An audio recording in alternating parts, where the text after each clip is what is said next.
আসসালামু আলাইকুম প্রিয় দর্শক, আমি ব্যারিস্টার আনোয়ার হোসেন আমন্ত্রণ জানাচ্ছি বাংলা ভিশনের আইন বিষয়ক নিয়মিত অনুষ্ঠান ব্যারিস্টার্স ইনে। এই অনুষ্ঠানে আমরা মূলত আইন এবং আদালত বিষয়ে কথা বলে থাকি। আজকে আমাদের সাথে কথা বলার জন্য আমন্ত্রিত হয়ে আসছেন বাংলাদেশ সুপ্রিম কোর্টের senior practitioner barrister Sarwat Siraj Shukla. Barrister Sarwat Siraj Shukla barristers association of বাংলাদেশের ট্রেজারার ছিলেন এবং তিনি গুলশান সোসাইটির সাবেক মহাসচিব ছিলেন। তার স্বামী একজন ব্যারিস্টার, তিনি ব্যারিস্টার অমর সাদাত। ব্যারিস্টার সরওয়াত সিরাজ শুক্লার একটা গ্লোরিয়াস পরিচয় রয়েছে, আমি না দিয়ে পারছি না। তার পিতার পিতৃ পরিচয়। তার পিতা ছিলেন এক সময়ের তুখুর ছাত্রনেতা, বাংলাদেশ ছাত্রলীগের কেন্দ্রীয় সাধারণ সম্পাদক ছিলেন। শেখ মুজিবের 4 খলিফা খ্যাত এক খলিফা ছিলেন, স্বাধীনতার পতাকার অন্যতম ডিজাইনার। 3 মার্চ 1971 সালে স্বাধীনতার যে ইশতেহার পাঠ করেছিলেন, সেই ইশতেহারের পাঠক ছিলেন তার বাবা। তিনি জাসদের প্রতিষ্ঠাতাদের মধ্যে অন্যতম একজন। বিএনপির ভাইস চেয়ারম্যান, টাঙ্গাইল 4 আসন থেকে তিনি 5 বার এমপি নির্বাচিত হয়েছিলেন সাবেক মন্ত্রী জনাব শাহজাহান সিরাজ। তিনি হচ্ছেন জনাব শাহজাহান সিরাজ সাহেবের বড় মেয়ে। তার মাও ছিলেন একজন রাজনীতিবিদ, রাবেয়া সিরাজ, ঢাকা সিটির মহিলা দলের প্রেসিডেন্ট এবং কেন্দ্রীয় কমিটির সম্মানিত সদস্য ছিলেন। ব্যারিস্টার শুক্লা, আসসালামু আলাইকুম আপা, কেমন আছেন? জি, ভালো আছি। অনেক ধন্যবাদ আপনাকে এত সুন্দর একটি ইন্ট্রোডাকশন আমার বাবা মায়ের দিয়ে দেবার জন্য। আপনাকে অনুষ্ঠানে স্বাগত। আমরা আপনার সাথে পরিচয় করে দিচ্ছি একজন ইংলিশ লিগাল সিস্টেমের আইন পড়াশোনা করছেন ছাত্র, হবু ব্যারিস্টার। তার নাম হচ্ছে ফায়াজ মাহাদি আনান। তার বাদবাকি পরিচয় আমরা তার কাছ মুখ থেকে শুনবো আর কি। ফায়াজ, তোমাকেও স্বাগত এবং ধন্যবাদ। Assalamu alaikum sir. Assalamu alaikum ma'am. Thank you so much sir for giving me an opportunity to come over here and talk to you. আপা, আপনাকে দিয়ে শুরু করতে চাই। আপনার স্কুল, কলেজ এবং ইউনিভার্সিটি কোথায় ছিল যদি একটু বলতেন। আমি লেখাপড়া করেছি মূলত ঢাকাতে। আমার স্কুল বিকারুন্নেসা নুন স্কুল, সেখান থেকে ম্যাট্রিক পাস করেছি। পরে হোলি ক্রস কলেজ থেকে আমি ইন্টারমিডিয়েট পাস করে আমি ব্রিফলি ঢাকা বিশ্ববিদ্যালয়ে ছিলাম। ওখানে আইন অনুষদে আমি অনার্সে ভর্তি হয়েছিলাম। পরবর্তীতে আমি ইংল্যান্ডে চলে যাই। ইউনিভার্সিটি অফ হার্টফোর্ডশায়ার থেকে আমি অনার্স পাস করে আমি লিঙ্কন সিন থেকে ব্যারিস্টারি পাস করে বাংলাদেশে আসি এবং প্র্যাকটিস শুরু করি। আপনার বাবা তো ছিলেন পলিটিশিয়ান, নট এ লয়ার। আপনি ল পড়তে গেলেন, মানে ইনফ্লুয়েন্সড হলেন কিভাবে? আমার বাবা আসলে এই একই ডিপার্টমেন্টেরই উনি স্টুডেন্ট ছিলেন। তখন আইন অনুষদ ছিল না, কিন্তু উনিও কিন্তু ঢাকা ইউনিভার্সিটির ল ডিপার্টমেন্টেরই স্টুডেন্ট ছিলেন। কিন্তু যুদ্ধ শুরু হয়ে যাওয়ার পরে এবং যুদ্ধে একটি নেতৃস্থানীয় ভূমিকায় উনি ছিলেন। পরবর্তীতে ওই কোর্সটার ওনার শেষ করা হয়নি। আমার মাও কিন্তু আইনজীবী না হলেও উনিও কিন্তু আইনের উপরে লেখাপড়া করেছেন ইসলামের ইতিহাসের পাশাপাশি।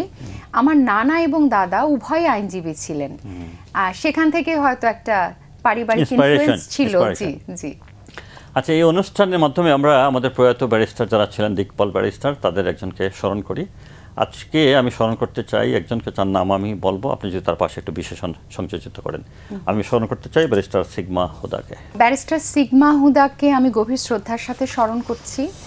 আমার সাথে তার পরিচয় 1991 সাল থেকে এবং ব্যক্তিগত অনেক স্মৃতি এখন মনে পড়ে যাচ্ছে। তার চেম্বারে যাওয়ার অভিজ্ঞতা হয়েছে, তাকে খুব কাছ থেকে দেখারও অভিজ্ঞতা হয়েছে। সামাজিকভাবে এবং পেশাগত উভয় দিক থেকেই আমার তার সাথে যোগাযোগ ছিল। খুব সাহসী একজন মানুষ ছিলেন এবং অনেক ক্ষেত্রেই তিনি একজন পায়োনিয়ার ছিলেন। তার কথাবার্তায়, আচরণে যে স্বচ্ছতা ছিল এবং অনেক সময় অনেক গভীর এবং কঠিন কথাও উনি স্বাচ্ছন্দ্যের সাথে, রসিকতার সাথেও বলতে পারতেন। আর আমার মনে পড়ছে যে তিনি আইন পেশায় যে এনার্জি, মহিলাদের জন্য যে উদাহরণ তৈরি করে গেছেন, নেতৃত্ব দিয়ে গেছেন, বিশেষ করে বাংলাদেশের যে মহিলা আইনজীবী সমিতি রয়েছে, সেটি তার একটি গুরুত্বপূর্ণ একটি অবদান হিসেবে রয়ে গেছে। মানবাধিকারের জন্য তিনি কাজ করেছেন। সুপ্রিম কোর্ট বারের নেতৃত্ব দেবার জন্য বারবার এগিয়ে এসেছেন এবং অনেক উদাহরণ তিনি বিশেষ করে মহিলা আইনজীবীদের জন্য রেখে গেছেন। রাইট, থ্যাংক ইউ আপা। আমি এখন ছাত্রের কাছে চলে যাই। ফায়াজ, তুমি কি পড়ছো? So I have completed my O levels and A levels from GPSST School Dhaka. Right now আমি লন্ডন কলেজ অফ লিগ্যাল স্টাডিজের মাধ্যমে ইউনিভার্সিটি অফ লন্ডনের সেকেন্ড ইয়ারে এলএলবিতে অধ্যয়ন করছি। তুমি ল কেন পড়ছো? স্যার এটা আমার বাবার ড্রিম ছিল। He is my big inspiration. আমার বাবা ছোটবেলা থেকেই আমার জন্মের পর থেকে চেয়েছিলেন আমি যেন ব্যারিস্টার হই। আচ্ছা, তোমার বাবা মা কি করেন? আমার বাবা একজন গার্মেন্টস ব্যবসায়ী এবং আমার মা হচ্ছে হাউসওয়াইফ। রাইট, তাহলে তুমি ওনাদের কাছ থেকে ইন্সপায়ার্ড হয়েছো? আসলে আমার বাবা ঢাকা ইউনিভার্সিটির ল ডিপার্টমেন্টে পড়াশোনা করেছে, কিন্তু he did not pursue as a lawyer. তার জন্য আর কি সেভাবে আমি আর কি তার বড় ছেলে হিসেবে আমি ব্যারিস্টার। রাইট, অনুষ্ঠানের পক্ষ থেকে তোমার বাবা মাকে আমাদের শ্রদ্ধা এবং সালাম থাকলো। আপা, আপনার কাছে আবার ফিরে আসছি। ইংল্যান্ডের একটা টাইমস পত্রিকার রিপোর্ট আমি আপনাকে পড়ে শোনাতে চাই। 16 মার্চ, খুব রিসেন্টলি পত্রিকায় যেটা রিপোর্ট আসছে, প্রিন্স হ্যারি, রাজ পরিবারের এক সন্তান, তার হেডলাইনটা হচ্ছে Prince Harry visa documents unlist after drug claims. অর্থাৎ এ জাজ has order to release immigration files after a legal challenge over the Duke of Sussex fast drug use. এখন আমার প্রশ্ন হচ্ছে আপনার কাছে, রাজ পরিবারের এরকম একজন সদস্য তার ভিসা ডকুমেন্ট ইউএসএতে যখন যান, তার ভিসা ডকুমেন্ট রিলিজ করার জন্য, তার মানে তিনি যখন ড্রাগ নিয়েছেন এরকম একটা ডিক্লারেশন দিয়েছেন তার আত্মজীবনীতে, এই ডকুমেন্টস রিলিজ করার জন্য কোর্টের অর্ডার নিতে হয়েছিল। আমাদের দেশে কি এরকম কোনো কোর্টের অর্ডার লাগে নাকি না আমাদের দেশে প্রাইভেট ম্যাটার বলতে কিছু নেই, just do whatever you like to do? আসলে কাগজপত্র অনেক কিছুই আছে। প্রিন্স হ্যারির যে ঘটনাটা ঘটেছে, তিনি তার আত্মজীবনীতে বলেছেন যে তিনি ড্রাগ ব্যবহার করতেন, ড্রাগ অ্যাবিউজ করেছেন। এখন প্রশ্ন উঠেছে যে উনি যখন যুক্তরাষ্ট্রের ভিসার জন্য আসলেন সেখানে কি এই বিষয়ে ডিক্লারেশন সঠিক দিয়েছেন কিনা। যে তথ্যটা এখানে প্রকাশ করা হয়েছে সেটা কিন্তু হেভিলি ডাক্টেড, অর্থাৎ কালি দিয়ে বেশিরভাগ ইনফরমেশনই ঢেকে দেওয়া হয়েছে। ওখানে কিন্তু বেশিরভাগ ইনফরমেশনই পাওয়া যাচ্ছে না, অর্থাৎ প্রকাশ করা হয়েছে ঠিকই, কিন্তু অনেক গুরুত্বপূর্ণ তথ্য সেখানে কালি দিয়ে ডাক্ট করে দেওয়া হয়েছে, কাজে বোঝা যাচ্ছে না অনেক ইনফরমেশন। তার মানে কি এই যে পৃথিবীর সব দেশেই যারা প্রিভিলেজড পারসন তাদের ক্ষেত্রে কিছু না কিছু আপনার আইন একটু ব্লাইন্ড আই হয়। এই বিষয়ে আপনি উল্লেখ করলেন বলে বলছি, প্রেসিডেন্ট ট্রাম্প সম্প্রতি যখন তাকে এই বিষয়ে জিজ্ঞেস করা হয়েছে তখন তিনি বলেছেন এই বিষয়টা নিয়ে আমরা বেশি ঘাটাঘাটি করব না। আমি একটু সহজ অনুবাদ করে ওনার মন্তব্যটাকে জানালাম। কাজে উনি প্রেসিডেন্ট স্বয়ং কিন্তু এখন আমেরিকা জুড়ে ইমিগ্রেশনের যে তাণ্ডব চলছে তার মধ্যে কিন্তু ঠিকই এই বিষয়টিতে উনি এড়িয়ে যেতে চেয়েছেন। বাংলাদেশের প্রসঙ্গে আসি। বাংলাদেশে সংবিধানে কিন্তু একটা প্রাইভেসির অধিকার দেওয়া হয়েছে, কিন্তু খুব লিমিটেড একটা অধিকার। আমাদের আর্টিকেল 43-তে আইনগত কোনো বাধ্যবাধকতা না থাকলে সেক্ষেত্রে একটি সীমিত প্রাইভেসির অধিকার দেওয়া হয়েছে। যেমন আমার যে করেসপন্ডেন্স, অর্থাৎ মেইল, চিঠিপত্র ইত্যাদি, মনে রাখতে হবে যে আমাদের সংবিধান যে সময় তৈরি হয়েছিল তখন ইমেইলের যুগ ছিল না, কিন্তু করেসপন্ডেন্স হিসাবে ব্রডভাবে বলা হয়েছে। আরেকটা হলো সার্চ অ্যান্ড সিজার, অর্থাৎ হঠাৎ করে যদি আমার বাড়িতে ঢুকে কেউ ঘাটাঘাটি করতে থাকে, আমার জিনিসপত্র নিয়ে যেতে চায় কিংবা খুঁজে দেখতে চায়, এই বিষয়গুলোকে যদি কোনো আইনগত বাধা না থাকে তবে এই কাজগুলোর ব্যাপারে আমি আমার প্রাইভেসি চাইতে পারি। তবে আরেকটি বিষয় হচ্ছে আমাদের অনেক ক্ষেত্রে কিন্তু আমরা প্রাইভেসি রাখতে পারছি না। যেমন ধরা যাক ট্যাক্সের ম্যাটার আছে, আমার ইনফরমেশন দিতে হবে, আমি এনআইডি করব, আমার ইনফরমেশন দিতে হবে, ব্যাংক অ্যাকাউন্ট করব, অথবা আমি কোনো একটা ক্রিমিনাল কেসে জড়িয়ে পড়েছি, সেক্ষেত্রে আমার কিন্তু এভিডেন্সে বা ইনফরমেশন কিছু প্রোভাইড করতেই হবে। তখন কিন্তু আমি প্রাইভেসির দাবি করে সেই ইনফরমেশন থেকে নিজেকে বাড়িতে রাখতে পারবো না। আমি রাষ্ট্রের কাছে কিছু সুবিধা চাচ্ছি, মুক্তিযোদ্ধা ভাতা হতে পারে, বিধবা বা পঙ্গু ভাতা হতে পারে, সেখানে আমার বেশ কিছু ইনফরমেশন ডিসক্লোজ করতেই হবে।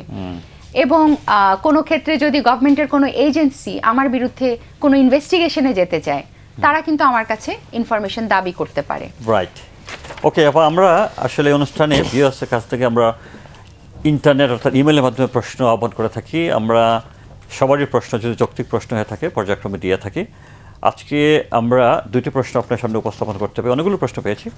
সেই দুটি প্রশ্ন আমি আমার স্টুডেন্টস ফায়াজকে অনুরোধ করবো, যদি ম্যাডামের উদ্দেশ্যে তুমি। জি ম্যাম, আপনার প্রথম প্রশ্ন ব্রাহ্মণবাড়িয়ার থেকে কাদের আলী। আমাদের দেশে একটি কথা প্রচলিত আছে, স্তবর সম্পত্তির মামলা শুরু করবেন আপনি এবং শেষ করবে আপনার নাতিপুতি। আপনার কাছে সত্যিকারের অর্থে এই উত্তরটি চাই। এটা এত সংক্ষিপ্ত একটা প্রশ্নের মধ্যে এত একটা জটিল প্রশ্ন করা হয়েছে, আমাদের যে আইনজীবী জীবনের একটি বড় সমস্যা আমি বলবো আমাদের সমস্ত লিগ্যাল জগতের ক্ষেত্রে, আপনি যে কথাটি আমাদের ব্রাহ্মণবাড়িয়া থেকে যে ভাই লিখেছেন কথাটি সত্য, আমি নিজেই তার প্রমাণ। আমি 1979 সালের একটি মামলা, পার্টিশনের একটি মামলা আমি রিসিভ করি। 79 সালে আমি প্রাইমারি স্টুডেন্ট ছিলাম এবং মাত্র প্রাইমারি শুরু করেছি। সেই অবস্থা থেকে আমি সেই পার্টিশনের মামলা আমি সমাধা করেছি হয়তো আজ থেকে 10 বছর আগে। তাহলে আপনি বুঝতে পারেন কথাটি কতটা সত্যি জেনারেশন ওয়াইজ এই স্থাবর সম্পত্তির মামলাগুলো যায়। But he's right then in that sense. He is right. Absolutely correct. But সমাধানটা কোথায়? সমাধানের বিষয়টা হচ্ছে he is absolutely correct. সমাধানের বিষয়টা হচ্ছে আসলে এসব ব্যাপারে বেশ কিছু সমাধান গভর্নমেন্টের পক্ষ থেকে বিভিন্ন সময় নেওয়া হয়েছে। অল্টারনেটিভ ডিসপিউট রেজলিউশনকে উৎসাহিত করা হয়েছে, কোর্টে না যেয়ে মীমাংসা করার জন্য ব্যবস্থা করা হয়েছে। আর অস্থাবর সম্পত্তিতে আমাদের দেশে জমি খুব লিমিটেড, স্থাবর সম্পত্তির ক্ষেত্রে জমি খুব লিমিটেড, মানুষ অনেক বেশি এবং জমির দাম ক্রমবর্ধমান, মানুষের চাহিদা অনেক বেশি এবং এটা এমন একটা জিনিস যার দাম বাড়বে এবং মানুষের জীবন দেখা যায় যে একটি জমি বিক্রি করেই কিন্তু অনেক মানুষের জীবন পাল্টে যায়। যে কারণে জমি জমার মামলায় কিন্তু আমাদের বাংলাদেশের বেশিরভাগ মামলাই জমি জমা সম্পর্কিত এবং এই মামলাগুলো যেহেতু শুরু হয় এমন একটা জায়গা থেকে একেবারে কোর্ট ফির উপর ডিপেন্ড করে একেবারে নিচের কোর্টে শুরু হয় এবং অ্যাপেলেট ডিভিশন পর্যন্ত যায়। এক্ষেত্রে যদি আমরা এই মামলাগুলোকে এসসি ল্যান্ড অথবা ভূমি জরিপ অধিদপ্তরগুলোকে আরও ডিজিটালাইজ না করি, যেখানে রেকর্ডের মামলাগুলো হয়, গোড়াতে এসে যদি আমরা ডিজিটালাইজেশনে না যাই এবং আমরা যদি অন্য কোনো অল্টারনেটিভ ডিসপিউট রেজলিউশনের ব্যবস্থা স্থানীয় ক্ষেত্রে না করতে পারি এবং সবাই যদি কোর্টমুখী হয় এবং কোর্টমুখিতা যদি আমরা কঠিন করে না দিতে পারি, তাহলে কিন্তু এই সমস্যার সমাধান হবে না। এক্ষেত্রে যারা ল রিফর্মের সাথে জড়িত আছেন, পলিসি মেকার আছেন, আইনজীবীরা যারা আছেন, যারা সিভিল কেসগুলো করেন, বিশেষ করে জেলা পর্যায়ে যারা এই দেওয়ানি মামলাগুলোর সাথে জড়িত, সেই স্টেক হোল্ডারদেরকে নিয়ে ল রিফর্ম কমিশনের বসা দরকার এবং এখানে অনেক সংস্কার হচ্ছে। আমাদের বেশিরভাগ মামলা যেহেতু এই স্থাবর সম্পত্তি বা জমি জমা নিয়ে এবং অনেক ক্ষেত্রে সেটা প্রতিবেশী অথবা যারা উত্তরাধিকারী, এজমালি সম্পত্তি আমরা যেটাকে বলি, একই পরিবারের মধ্যে কিন্তু মামলাগুলির সূচনা, সেটা প্রিএমশন হতে পারে, পার্টিশন হতে পারে অথবা প্রতিবেশীর সাথে রেকর্ডের মামলা হতে পারে, সত্য ঘোষণামূলক। আর আরেক ধরনের মামলা আছে যেটা রেকর্ড নিয়ে সরকারের সাথে মামলা, যে খাস সম্পত্তি আমি পেয়েছি অথবা আমার সম্পদ সরকার নিয়ে নিয়েছে বা অন্য কেউ নিয়ে নিয়েছে। এক্ষেত্রে আমাদের রেকর্ডের আপনি জানেন যে ব্রিটিশ আমল থেকে আমাদের সিএস রেকর্ড হয়ে এখন বাংলাদেশের সর্বশেষ রেকর্ডটি চলমান। এই রেকর্ডটিকে যদি আমরা সুষ্ঠুভাবে কমপ্লিট করতে পারি তাহলে আমার মনে হয় তার মাধ্যমে অনেক মামলার ক্ষেত্রে একটা পরিবর্তন চলে আসবে। আচ্ছা, থ্যাংক ইউ আপা। আমরা একটা বিজ্ঞাপন বিরতিতে যাচ্ছি, ফিরে আসছি এক্ষুনি।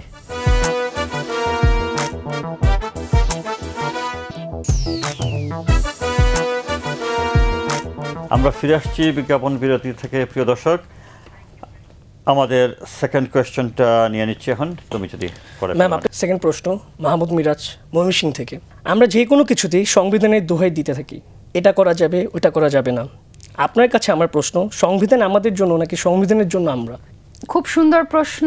সংবিধান আমাদের সৃষ্টি, আমাদের জন্য সৃষ্টি। এটা শুরুই হয়েছে with the people of Bangladesh, অর্থাৎ এটা সৃষ্টি করেছি আমরা আমাদের জীবনযাপনকে আইনানুগভাবে কিভাবে পরিচালিত করা যায় সেই নির্দেশনার জন্য।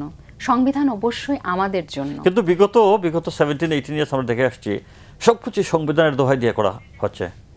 সংবিধানকে সুযোগ মতো, সময় মতো, ইচ্ছে মতো পরিবর্তন করা হয়েছে এবং সেই পরিবর্তনের মাধ্যমে সংবিধানের সহায়তায় বা সংবিধানের দোহাই দিয়ে অনেক কাজ করিয়ে নেওয়া হয়েছে যে এটা সাংবিধানিক। কিন্তু আসলে সংবিধান এমন একটি ডকুমেন্ট, এটা তৈরি করা, এটা পরিবর্তন করা, এটাকে পরিমার্জন করার দায়িত্ব তো মানুষের হাতে। আমরা যেটা মুসলমানরা বলি নিয়ত গুণে বরকত। আমি যখন কোনো কাজ করতে যাব, একটি ছুরি দিয়ে আমি ফলও কাটতে পারি, মানুষও খুন করতে পারি। সংবিধানকে আপনি যেভাবে ব্যবহার করবেন অথবা যেভাবে রচনা করবেন, যেভাবে এটাকে অ্যাপ্লাই করবেন, সেটার মাধ্যমেই কিন্তু সংবিধানের গুণাগুণ। এমন অনেক চমৎকার সব সংবিধান সারা পৃথিবীতে আছে, কিন্তু সেখানে ডেসপটরা বসে আছে। আবার সংবিধানহীন একটি দেশ ইউনাইটেড কিংডম, সেখানে কিন্তু ম্যাগনা কার্টা বা প্রচলিত প্রথার মাধ্যমে চমৎকারভাবে দেশ চলছে। কাজে আমাদের সৃষ্টি হোক আর যাই হোক না কেন, আসলে যিনি রচনাকারী, যিনি এই সংবিধানের আইন প্রয়োগকারী, তার উদ্দেশ্য এবং তার নেতৃত্বের উপরে ডিপেন্ড করবে আমরাই কি সংবিধানের জন্য হয়ে যাব নাকি সংবিধান আমাদের জন্য কাজ করবে। আমাদের দেশেও তো এক্সাম্পল আছে, যেমন ধরেন জনাব শাহাবুদ্দিন, বিচারপতি শাহাবুদ্দিন সাহেব যখন কেয়ারটেকার গভর্নমেন্টের প্রধান ছিলেন, ওই সময় তো সংবিধান পড়ে আমরা চেঞ্জ করেছি ওনাকে প্রধান উপদেষ্টা কিংবা পরে বিচারপতি হিসেবে ফিরে যাওয়ার জন্য। তো তখন তো আমরা সংবিধান মেনে এই কাজটা করিনি, আমরা কাজ করেছি আগে, সংবিধান তৈরি করেছি পরে, তাই না? তো চাইলেই তো আমরা সংবিধান যে কোনো সময় চেঞ্জ করতে পারি আমাদের প্রয়োজন হলে। তাহলে সংবিধান দোহাই দেওয়া এটা নিছক একটা ভণ্ডামি না? সংবিধান তো পরিবর্তনের সুযোগ আছে। কোনো কোনো ক্ষেত্রে দেখা যাচ্ছে 2/3 দিয়ে আমরা পরিবর্তন আনতে পারি, সেই নিয়মটা করে দেওয়া হচ্ছে। আবার কোনো কোনো ক্ষেত্রে আমাদের এরকম নিয়ম আছে যে আমাদের মৌলিক অধিকারের সাথে যদি যে কোনো আইন যেটা ক্ল্যাশ করবে, সেই আইনটাই বাতিল বলে প্রতিপন্ন হবে। এতটা রাইট কিন্তু দিয়ে দেওয়া আছে যে সংবিধানের সাথে ক্ল্যাশ করলে সেই আইনটাই বাতিল হয়ে যাবে এবং মৌলিক অধিকারের সাথে। আসলে কতটা সেটা আমরা আমাদের ব্যক্তিগত জীবনে অথবা রাষ্ট্রীয় জীবনে সেটা কতটা দেখাতে পারছি। ফায়াজ, তোমার কাছে আবার ফিরে আসছি। তোমরা একটা নিউ জেনারেশনে, একটা ভালো জেনারেশনে, এখন তোমরা আন্দোলন সংগ্রাম করে একদম স্বৈরাচারকে হটিয়ে দিয়েছ। তোমার কাছে বা তোমাদের কাছে আইন জগৎ নিয়ে কি ভাবনা আসলে? তোমরা কি ভাবো? কি sir, being a barrister is an independent professional. বাংলাদেশের আইন ব্যবস্থার জন্য একজন ব্যারিস্টার এজ ইন্ডিপেন্ডেন্ট প্রফেশনাল মানুষের জন্য কাজ করার জন্য it is one of the best form. আমি বিশ্বাস করি আমাদের নেক্সট জেনারেশন বা রাইট নাও যারা আছেন, যারা বিচার ব্যবস্থার মধ্যে বসে আছেন, তারা বাংলাদেশের যে অস্থিতিশীল যে সমস্যাগুলো চলছে, আইনের প্রতি বিশ্বাস মানুষ হারিয়ে ফেলছে। আমরা নিউ জেনারেশন বা যারা এখন আছে ল ডিপার্টমেন্টে, তারা যেন হেল্প করতে পারে মানুষদেরকে, তারা যেন মানুষের জন্য কাজ করতে পারে। এই যে আইনের প্রতি বিশ্বাসটা, এটা যেন তারা ফিরিয়ে আনতে পারে মানুষের মাঝখানে। আচ্ছা, তোমার কাছে আরেকটা প্রশ্ন আছে ম্যাডামের উদ্দেশ্যে, তোমার নিজস্ব। জি স্যার, একটা প্রশ্ন তুমি করে ফেলতে পারো। ম্যাম, আমার সেম প্রশ্নই, কিভাবে আর কি আমাদের দেশের যে অস্থিতিশীল যে সমস্যাগুলো হয়েছে রিসেন্টলি, এই মাধ্যমে আমাদের নানান ধরনের মানুষের আইনের প্রতি আস্থা বা যে রিলায়েন্সটা ছিল সেটা চলে গিয়েছে। কিভাবে বাংলাদেশের লিগ্যাল সিস্টেম এই আস্থা বা এই সাহসটা যেটা আগে মানুষ পেত, এটা কিভাবে ব্যাক করতে পারে, মানুষ আস্থা তৈরি করতে পারে কিভাবে আইনের প্রতি? এটা সময় লাগবে, কারণ অনেক সময় ধরে এটা নষ্ট করা হয়েছে। কাজে এটা রাতারাতি ফেরত আসবে না, কিছু উদাহরণ প্রয়োজন। এটা কেসের মাধ্যমে, প্র্যাকটিসের মাধ্যমে। আমরা কিন্তু এখন এমন একটা অবস্থায় আছি, এখন আমরা একটা ব্ল্যাঙ্ক ক্যানভাস পেয়েছি। এই ব্ল্যাঙ্ক ক্যানভাসটাতে যে রঙই আমরা দিব সেটা কিন্তু ফুটে উঠবে। এখন একটা সুযোগ এসেছে আমাদের কাছে রিস্টার্টিংয়ের, এই রিবুটিংয়ের। আমরা যে আস্থাটা একসময় ছিল, মানুষ এখানে আসতে চাইতো, প্রোটেকশন অফ ল চাইতো, এই জিনিসটা কিছু উদাহরণ প্রয়োজন, যেখানে মানুষ আবার দেখতে পাবে যে না, শক্তিশালী ব্যক্তির বিচার হয়, অথবা অপরাধী যে যত পাওয়ারফুলি হোক না কেন, তাকে আইনের কাঠগড়ায় দাঁড়াতে হবে, এবং শুধু দাঁড়াতে হবে না, তার বিচার কার্যকরী হবে। এটা যদি আমরা প্রমাণ করতে পারি, তাহলে সাধারণ মানুষও আস্থা পাবে। কিন্তু যদি বড় বড় লোকেরা আইনের ফাঁক ফোকর গলিয়ে বেরিয়ে যান, তাহলে কিন্তু আস্থা ফেরত আসবে না, যেমন ছিল তেমনই আসবে। মনে হবে যে ওই একই ঘটনাই অন্যভাবে চলছে। ফায়াজ, তুমি তোমার ফ্রেন্ডসদের উদ্দেশ্যে কিছু বলতে চাও? ফাইনাল। যারা আমরা ব্যারিস্টার হচ্ছি, upcoming barrister, we should always keep ourself ahead from everyone, যেন সবাই আমাদেরকে অ্যাজ আইডেন্টিফাই করতে পারে যে he is a person who can help us. আমরা যেন সবাইকে হেল্প করতে পারি, মানুষ যেন আমাদেরকে শেষে ফ্রিলি বলতে পারে যে we are in need of law, we are in need of law support. So আমি সবাইকে এটাই বলবো যে ফ্রম এভরি ওয়ান সাইড, যারা আমরা ফিউচারে, আমি সবার জন্যই দোয়া করি যারা ব্যারিস্টার হচ্ছেন, তারা যেন মানুষের কাজে আসতে পারেন। থ্যাংক ইউ আপা। আপনার last message to the newly barristers? আমার আসলে ফায়াজের কথাটা এত ভালো লেগেছে, he is so public spirited. I think এরপর আর কিছু বলার নেই, যে আমাদের প্রফেশনে যে ডিগনিটি সেটা রক্ষা করে আমরা যেন মানুষকে সার্ভ করতে পারি, অ্যান্ড মানুষ যেন আমাদের কাছে এসে সাহায্য চাইতে কোনো দ্বিধা বা কুণ্ঠাবোধ না করে। থ্যাংক ইউ প্রিয় দর্শক, এই ছিল আমাদের আজকের আয়োজন। আগামী সপ্তাহে নতুন কোনো অতিথি নিয়ে আপনাদের সামনে হাজির হব। সে পর্যন্ত ভালো থাকবেন। আল্লাহ হাফেজ।